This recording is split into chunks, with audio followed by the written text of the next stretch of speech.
Mesdames et messieurs, bienvenue dans cette nouvelle vidéo. Alors, aujourd'hui, je viens vous parler de la pleine lune qui aura lieu le 23 mai 2024 à 15h53 heure de Paris. Cette pleine lune, vous le savez, c'est une opposition entre les deux luminaires, entre le soleil et la lune. Et donc, le soleil se retrouvera à 2 degrés des Gémeaux, tandis que la lune se retrouvera à 2 degrés, évidemment, en face du Sagittaire. On va essayer, à travers cette vidéo, de voir la grande énergie par les degrés symboliques. Vous savez que j'ai l'habitude de faire ça, j'aime bien, ça inspire l'astrologue, ces degrés un petit peu symboliques, ces degrés thébaïques ou les degrés de la Volasphera. Je vais ici plutôt changer, prendre les degrés thébaïques pour varier un petit peu les plaisirs. Et puis, on parlera également un petit peu de l'astrologie uranienne pour voir si cette pleine lune est éloquente ou pas tellement.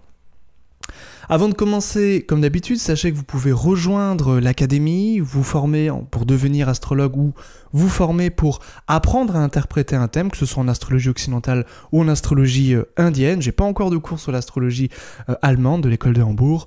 Peut-être un jour ça viendra. Bien, alors, cette vidéo, cette pleine lune, eh bien, on l'a dit, cette pleine lune est à 2 degrés du Sagittaire. Alors, on va commencer, ouvrir le bal avec ce degré thébaïque qui vient du calendrier thébaïque ou calendrier thébain. Et voici ce que nous dit l'image de ce degré symbolique. Un homme assis sur un bélier. Bon, déjà, ça, c'est intéressant. C'est très intéressant parce que la lune est en Sagittaire. Le Sagittaire, c'est un signe de feu. Et ici, l'image, c'est un homme assis sur un bélier. Donc le bélier va évidemment nous représenter cette même énergie, représentée par le signe royal du bélier, qui est l'exaltation de Mars, qui est l'exaltation du soleil, qui est le domicile de Mars. Et qui donc, ce bélier peut nous indiquer que quelque chose peut être un petit peu de l'ordre de l'impulsion, peut-être un petit peu de l'ordre du conflit, et on verra effectivement que c'est pertinent. Voici le petit commentaire de ce calendrier thébain. Esprit obstiné et querelleur. Ça, c'est aussi intéressant puisque le Sagittaire est reconnu comme étant un signe guerrier. Si vous lisez Raman, même si c'est de l'astrologie indienne, la symbolique reste la même, hein, évidemment, elle est universelle, la symbolique, eh bien, il va nous dire que le Sagittaire, c'est le signe guerrier, et c'est pour ça aussi que Hitler était tant marqué par ce signe, en tout cas par cette constellation dans l'astrologie indienne. La Lune en Sagittaire, c'est évidemment le domicile de Jupiter. Il faut, pour comprendre cette pleine Lune, regarder comment est positionné Jupiter. Jupiter est à 29 degrés du Taureau, et il va être en conjonction partile, c'est-à-dire de même degré, vraiment collé à Vénus. Donc déjà, ça tend à adoucir un petit peu ce degré un petit peu symbolique.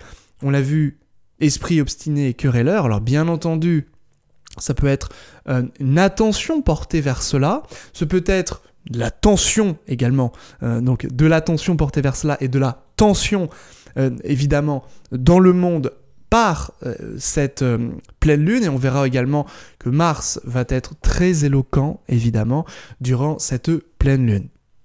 Mais déjà, voilà, le dispositeur de la lune, c'est-à-dire le maître du signe qu'il occupe, Jupiter, eh bien, il est en Taureau, et il est avec Vénus. Donc il va être adouci, harmonieux, apaisé, ce dispositeur. Donc il peut y avoir de la tension, mais au final, ok, le jeu est quand même calmé. Hein. C'est-à-dire qu'on peut être ici avec des traités de paix. On peut être ici avec cette idée peut-être de s'unir autour de quelque chose qui nous rassemble, qui nous unit, qui vraiment fait en sorte d'exprimer plus de beauté, hein, avec ce Vénus-Jupiter. Dans un sens un petit peu moins bénéfique, c'est que Vénus et Jupiter, certes, ce sont les deux bénéfiques qui sont ici ensemble, mais elles sont à 29 degrés du Taureau.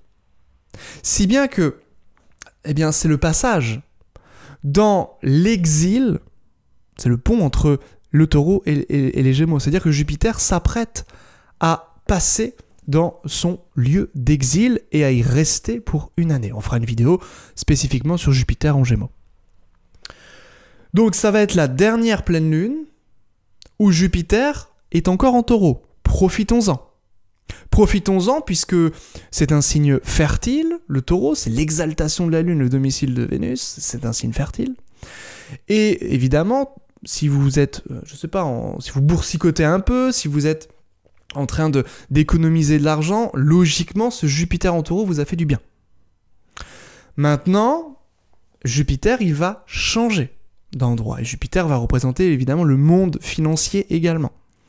Donc, logiquement, le Jupiter, les autres pleines lunes et nouvelles lunes vont être beaucoup moins sympathiques pour le sujet de l'économie, le sujet, je dirais aussi de l'éducation nationale, puisque Jupiter va renseigner sur l'enseignement particulièrement. Alors Jupiter-Vénus en astrologie indienne, c'est l'enseignement. Et donc, comme ils sont ici ensemble, et qu'ils vont faire à la fois une opposition à la Lune, et qu'ils vont être combustes, c'est-à-dire qu'ils sont cramés, ils sont trop proches du Soleil, eh bien ça va aussi évidemment les entacher un petit peu. C'est-à-dire que quand les planètes sont trop proches du Soleil, eh bien on ne les voit plus, elles sont rendues invisibles. Donc il peut y avoir ici quelque chose qui veut se faire dans la sphère peut-être de l'enseignement, de l'éducation, mais qui ne se fera pas. Il y a quelque chose ici de, on va dire comme une, j'allais dire une entité, mais c'est même pas ça, c'est peut-être le pouvoir, l'influence qui annihile tout cela vis-à-vis de l'éducation. Donc qui prend le poids, le dessus sur cette éducation. Donc voilà des grandes énergies, et puis évidemment je ne peux pas parler de cette pleine lune sans parler de Mars, puisque notre cher Mars est conjoint au nœud nord.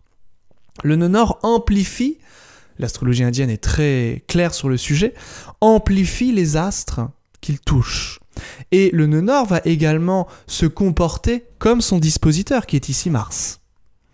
Donc Mars, il est où? Il est en domicile. Il est en Bélier. Donc ici, ça va être évidemment l'accentuation des choses guerrières. Et comme cette lune est dans un degré, on revient à ce degré thébain, esprit obstiné, querelleur, un homme assis sur un bélier, je pense que ça va un petit peu dépoter quand même. Avec ce Mars nœud nord surtout, qui est en Bélier, qui est en maison 7 par rapport au thème de Paris, donc évidemment qui nous renvoie à des grandes tensions, qui nous renvoie à des défis ici virils, des défis puissants vis-à-vis des autres pays. Maison 7, c'est l'image qu'on renvoie au niveau des autres pays, c'est les relations qu'on a avec les autres pays au niveau de l'astrologie mondiale.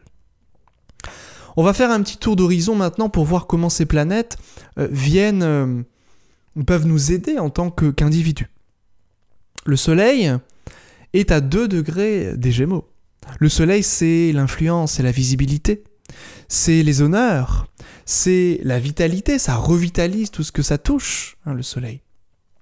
Et le Soleil ici, donc sera favorisé pour les natifs du premier décan, surtout si vous avez votre ascendant ici. Premier décan des Gémeaux, premier décan du Lion, du Bélier, du Verseau et de la Balance. Donc vous allez bénéficier des belles énergies solaires, des belles énergies pour être inspiré, pour avoir une influence bénéfique, c'est mieux, sur les gens. Voilà, c'est vraiment l'idée de rayonner avec ce soleil pour vous.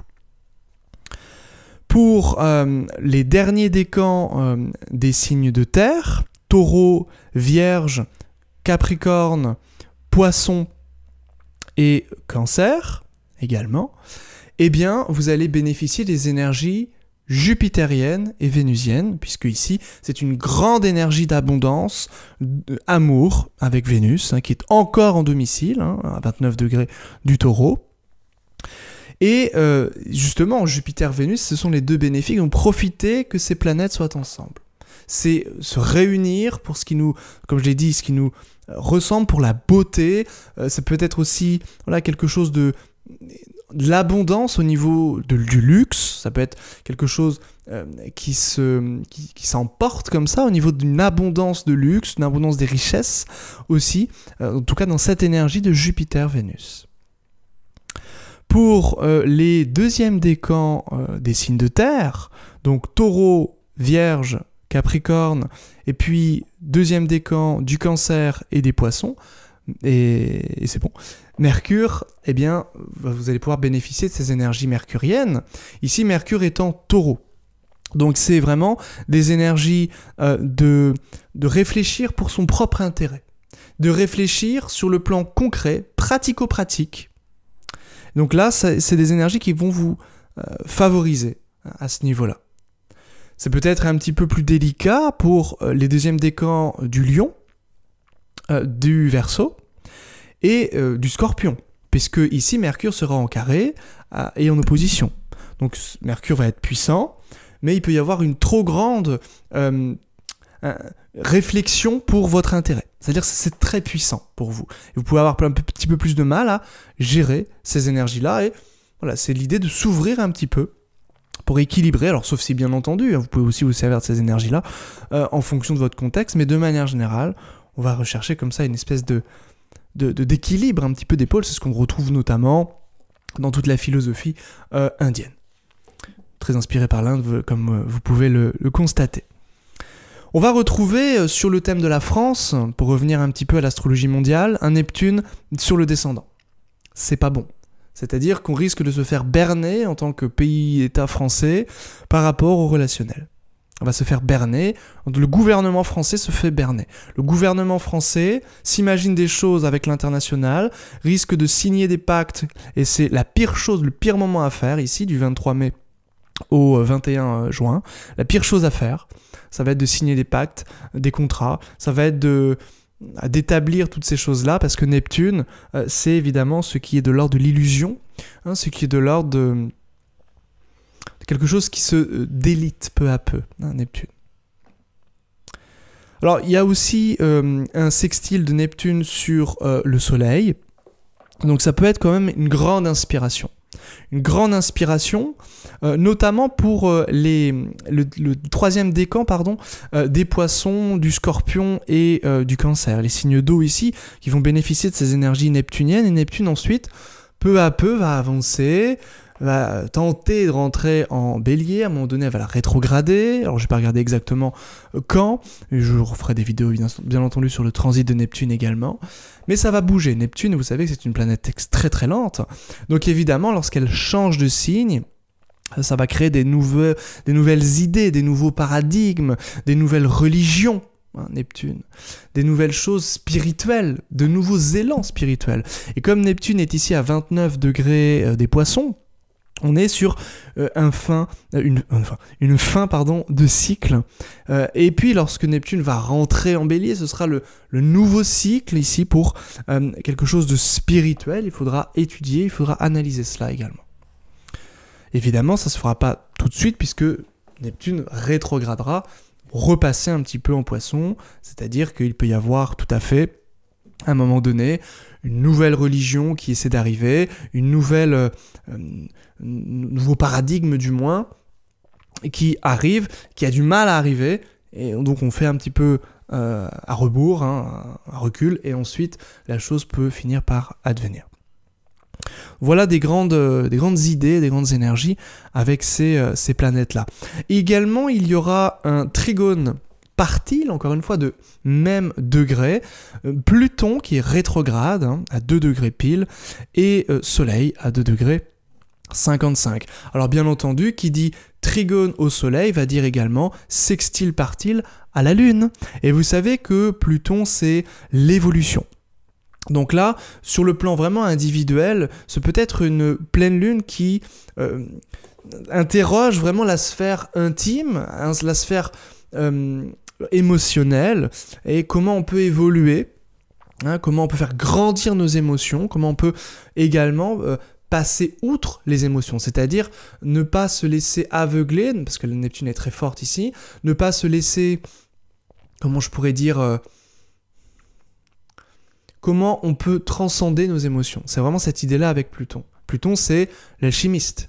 C'est, si vous voulez, une octave de Mars. Donc c'est l'idée, avec Pluton, de passer outre, de faire évoluer la sphère émotionnelle. Et avec le Soleil, c'est l'idée aussi de si vous avez envie de faire quelque chose et qu'on vous en empêche, écoutez-vous avant tout. C'est vraiment cette invitation, hein, Pluton Soleil, ce qui a été bien travaillé, étudié par Volgin notamment, ou Cyril Fagan également. C'est-à-dire que les natifs de Pluton Soleil ou Pluton Lune, ça va être des gens, d'ailleurs c'est ce que j'ai dans mon thème, des gens, on va leur dire, plein de gens vont être contre eux parce qu'ils vont prendre un chemin qui va être complètement leur passion, qui vont être complètement en décalage, et pourtant ils vont n'écouter qu'eux, ça fait des gens extrêmement indépendants.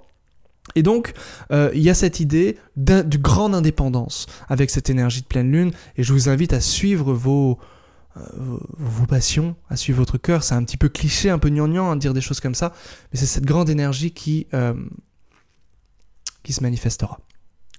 Voilà globalement ce que j'avais à vous dire pour cette pleine lune, et puis ensuite on va regarder, quand même, puisque j'ai dit qu'on allait en parler, l'énergie globale de cette lune avec l'école de Hambourg. Et là, on va voir que rien que cette lune, cette pleine lune, eh bien, elle va être au mi-point de Hadès Zeus. Ça, c'est pas top, parce que Hadès Zeus, c'est le chômage. Bon. C'est également tout ce qui s'apparente aux actes terroristes. C'est pas terrible non plus, c'est les groupes en réalité terroristes. C'est la production avec Zeus de choses viles, sales, peut-être production de drogue, production d'armes, bon, des choses qui sont pas terribles, hein. Et c'est en plus, cette lune va être en lien avec Mars. Donc on l'a dit, Mars va être fort, et là il est réactivé. Donc évidemment c'est l'activité, ça va être l'activité des jeunes, parce qu'il y a aussi Mercure qui est connecté. Donc des jeunes peuvent agir en vue de créer des groupes terroristes, en vue de, comme on l'a dit, parce qu'ils sont au chômage, faire des bêtises, et des choses qui peuvent être contre-productives, hein, puisque Hadès Zeus, c'est clairement contre-productif. Hein. Voilà globalement, hein, ce que je voulais vous dire ici pour cette lune. Alors qu'est-ce qu'on aura d'autre ? On aura également la conjonction de Chronos-Nœud-Nord. Donc ça, c'est des groupes Chronos-Nœud-Nord, des groupes de gens très puissants. Et justement, ça va être quelque chose de plutôt bénéfique parce que ce sera connecté à Jupiter-Vénus. Jupiter-Vénus, on l'a vu, ils sont ensemble, ils sont connectés, ils sont en conjonction partile. Et donc c'est l'idée, alors ça peut être des groupes financiers importants, des gens puissants importants, qui contribuent à donner de la beauté quand même, hein, par exemple dans les œuvres d'art, ou qui contribuent à faire... c'est-à-dire comme s'il y avait une autorité familiale, parce que Vénus, Chronos, ça peut être aussi la famille. Hein, c'est des choses en lien avec une autorité relationnelle qui est en lien avec une bonhomie. Hein, ça peut être aussi le chef d'une... Voilà, Chronos, le nœud nord, ça peut être le chef qui va être en lien, quelqu'un de puissant, d'important, qui est en lien avec le monde de l'art, en lien avec le monde de la nature, voilà, avec Vénus ici qui peut être important. Et puis il y aura aussi Apollon qui est pas très loin. Donc ça peut être à un moment donné des découvertes importantes, des groupes de travail qui se réunissent pour faire une découverte importante ou pour travailler ensemble sur un progrès artistique, naturel, écologique avec Vénus et évidemment scientifique. Pourquoi pas avec cet Apollon. C'est parce qu'Apollon, ça régit tout ce qui est de l'ordre de l'expertise. On est ici dans l'école de Hambourg. Voilà, donc si je clique sur le milieu de ciel par rapport à cette astrologie de l'école de Hambourg, le milieu de ciel tombe sur Poséidon et Zeus. Alors là, c'est plutôt, ça peut être du prosélytisme, hein, ça peut être aussi un petit peu des choses, c'est-à-dire qu'on peut tuer littéralement pour ses idées, hein, c'est l'idée de se battre pour ses idées, c'est l'idée de créer aussi tout simplement, en vue de partager, de diffuser ses idées. Donc évidemment, ça peut nous parler encore une fois des groupes qui sont instruits et des groupes qui vont produire des choses très instructives, hein, mais évidemment, ça peut être aussi une plus grande part au niveau religieux, des extrêmes, hein, des extrémistes religieux, avec qui peuvent être ici en France, parce que c'est le thème pour Paris, c'est le thème de la France ici. Donc forcément, ça peut toucher toutes ces petites choses-là. Voilà, donc méfiance avec cette grande énergie martiale, avec Zeus aussi qui sera un petit peu de la partie, comme on vient de le voir. Voilà pour cette vidéo, n'hésitez pas à vous abonner si ça vous a plu. Il y aura plein d'autres vidéos sur la chaîne, là j'avais un petit peu délaissé la chaîne, donc je faisais une vidéo une semaine, tous les 10 jours. Donc là, je vais essayer d'en refaire tous les 2-3 jours, d'être vraiment productif. Justement, Zeus là m'appelle avec cette énergie de l'école de Hambourg pour déjà passer la barre des 10 000 abonnés, et je vous remercie d'être abonné à cette chaîne. Et puis également parce que j'ai plein de choses à vous dire concernant l'astrologie, et chacune de ces vidéos est aussi un prétexte pour moi, évidemment pour faire connaître mon travail, pour que vous veniez tout simplement vous inscrire et pour partager mes connaissances, et puis aussi pour vous partager des petites choses que je découvre jour après jour. Donc n'hésitez pas à vous abonner, à me faire un petit coucou en commentaire, et puis à vous inscrire, les liens sont en description. Merci à vous pour votre confiance, pour votre écoute, et à très bientôt. Bye bye.